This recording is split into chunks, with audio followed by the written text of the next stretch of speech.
It's day 4. It's day 4 of the 52nd White Marlin Open in Ocean City, Maryland. Hey! Yeah. Live from Harbor Island, and the diehards are out today, Andy and Katie. Yeah, yes, they are. We have the best fans in the bill fishing business, and even though they know there are not a lot of boats out today, here they are. We have 4 boats out today. Well, they know that it only takes one, Andy. That it only takes one. And I love how smart y'all are about it. And we did a little statistical analysis today based on how many fish are caught per boat and that kind of thing.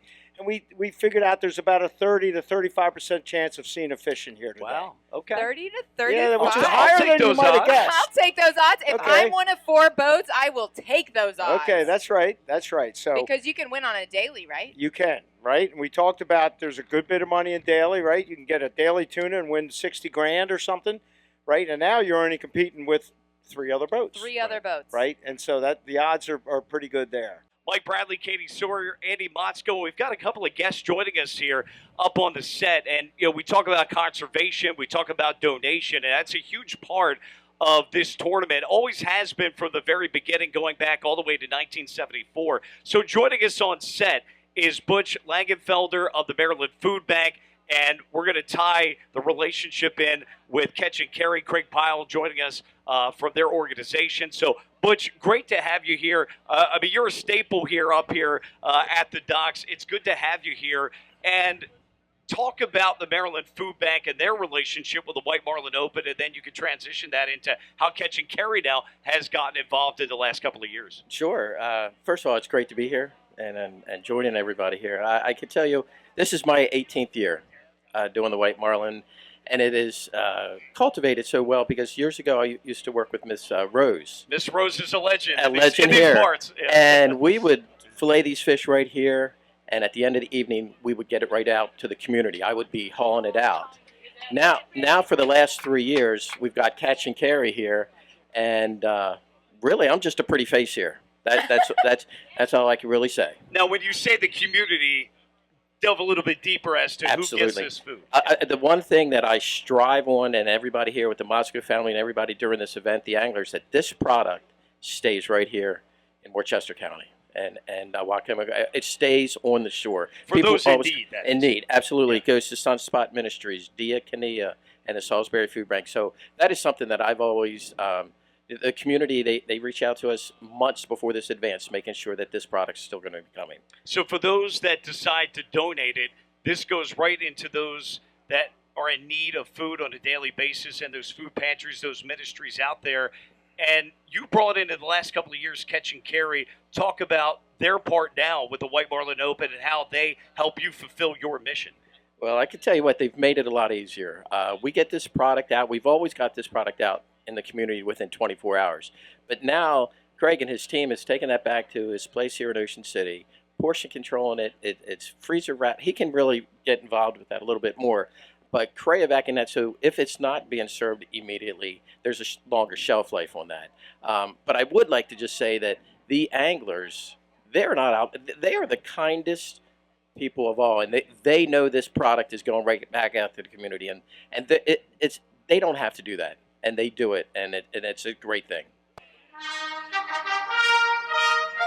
And we're back. It's day number 4 of the 52nd annual White Marlin Open, live from Harbor Island in Ocean City, Maryland today. We got the diehards out here on a beautiful day in the White Marlin capital of the world. Now today, there are only 4 boats out, but that's okay because it only takes one.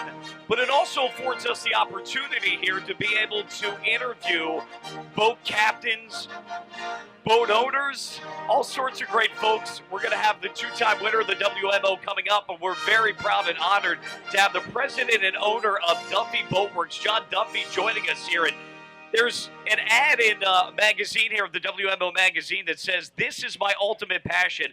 Everything I have is going into building you a boat that you'll be proud of. It'll be something that we create together that is completely unique for you." But it's not just the boats that they build for you. They're also folks that compete in these tournaments. So they're a part of this. And John, man, welcome to the set. It's great to have you. Thank you for having me. What's the origin story of Duffy Boatworks? Whoa, deep question. Yeah. Well, grew up fishing here in Ocean City, Maryland. Been fishing the White Marlin Open with my family as long as I can remember, before my father would even let us go fishing during the tournament. And we were just spectators, and we got to watch, and they would fish. And eventually we got to the age where he would allow us to take part in it and join in the crew. So this has been a lifetime experience for me, you know. And just growing up here fishing, Ocean City's known as the White Marlin capital of the world, you know, and we have an incredible marlin club here in town and an incredible fishing community, charter boat community, private boat community. We all work together, fish together. So I have so many great memories of, you know, fishing with all the boats that are here all summer long, and then also with the boats that travel to get here to experience this, and making friends from, you know, Oregon Inlet, from New York, from Palm Beach, from Mexico, you know, everywhere that we've have boats come from to take part of this. So the origin of the White Marlin Open for us as a fishing team starts from when I was probably 5 years old. I'm stoked to be sitting here with you today. When I first started in the fishing industry, didn't know anything, didn't know Ocean City, Maryland, didn't know the White Marlin Open, didn't know Duffy Boat Works, but I knew who you and your family were because we were fishing alongside each other in Costa Rica. And for the tournament circuit, y'all were the people to beat. Y'all were the team to beat. And I know that you're very humble about that. But what really stood out to me was your mom, Judith Duffy. And I was so endlessly impressed with her. And I don't think she knows what a legend and icon she has been for me. And I think that that is so cool. I love that she's one of your top anglers. Where all do you fish around the world? Where do y'all compete? Like, what is it to be a traveling, competitive fishing family? Well, we take things very seriously on board, sometimes a little too much so. And my parents like to say that, like, me and my brothers were crazy because we're very competitive, hyper competitive. But they raised us and they made us this way. So maybe they're the crazy ones. Mom is incredibly competitive. Like, my dad and my mom will stand on the left flat and the right flat. Mom's always on the right flat. And as long as I can remember, she has been on that right flat. And if you snake her on a fish on the teaser, even my son Colt, he's 12, right? So he's been learning how to hook them himself. And he's been putting wet towels on fish for a long time. Yeah. And he's been learning the craft, you know, and learning how to be an angler. And literally one of the first blue marlins he's hooked. And at 12, like, I could say he's hooked a bunch of blue marlins now and a bunch of white marlins and sails in Costa Rica. So cool. So it's incredible to be able to grow up fishing with your family and learn this, and then be able to pass that on to our kids, like my brother's kids, my kids. So it's all about. It's what it's about. You know. And, you know, they're the future of the sport. So wait, you have to tell me about his first blue marlin and Judith. Mom missed it on the right flat, and I was like, Colt, just sink it. Sink the bait. Dump it. And so he started letting it back, and he's like, I got bit. And he pushed it up and came tight, and we go around and catch this blue marlin, and he's ecstatic. He's beaming, you know, smiling ear to ear. But not Mom. So Mom walks over, and she goes, you're lucky you're my grandson. It is day number 4 of the 52nd annual White Marlin Open, live from Harbor Island in Ocean City, Maryland. Mike Bradley, Katie C. Sawyer, and very special guest joining us, the only 2-time winner of the White Marlin Open, Tommy Hinkle's joining us. Tommy, good to have you here. Thank you for having me. Great to I see you. appreciate it. Absolutely. No doubt. Katie, thank you for having me. It's a pleasure to meet Thank you, Tommy. You are well known around these parts. Well, Nora was just telling me that y'all used to teach math together. We did. And Nora's a very good math teacher. She taught me everything I knew about how to measure billfish from its length and girth divided by 800 squared. So that's how we got all that information. So we got a lot of backstory here. I won't get into all of that. We'll try to keep it more fishing-centric. But that said, Tommy, proud class of 88 grad of Calvert Hall, 98 for me. Tommy was a substitute teacher when I was a junior and senior. And then all these years later, I'm hearing about Tommy Hinkle winning the White Marlin Open and then again. But you, just like me, have deep roots at Ocean City going back to our childhood days. Talk to us a little bit about Ocean City, growing up with it, and then how you ended up getting into the White Marlin Open here. Well, as a kid, just coming down here for the summer times, my parents stayed down here, and that got me into the Ocean City scene.